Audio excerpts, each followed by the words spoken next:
à cela, je peux vous dire que nous sommes particulièrement tristes et nous espérons effectivement que ce même peuple de Casablanca jusqu'à Sirte, jusqu'à la frontière égyptienne, ce même peuple puisse circuler dans son pays et que les frontières soient, comment dire, ne soient pas des barrières.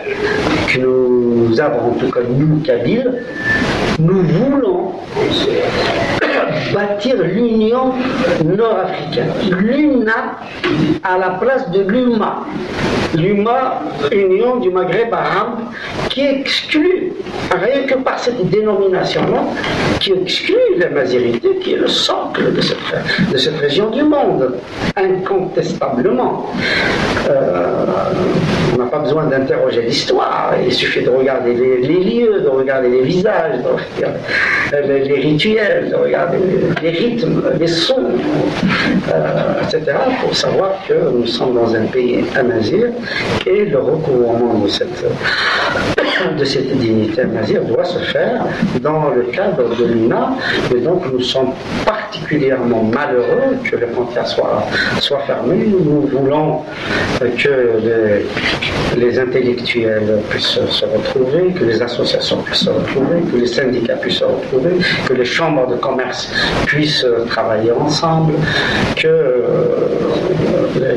l'ensemble des pays puissent se travailler ensemble et enlever tout ce qui peut être une voie de discorde.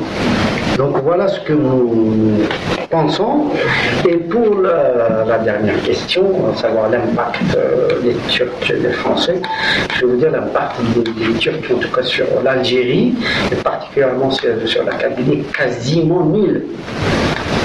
Une fois qu'ils ont été chassés par les Français, il n'y a rien de resté, parce que la régence turque a fonctionné un petit peu en extraterrestre en Algérie, en Tunisie. Avec la Kabylie, ça a été tout le temps, pendant 3 siècles, c'était des bagarres. Donc il reste quelques familles Koulougli d'origine turque.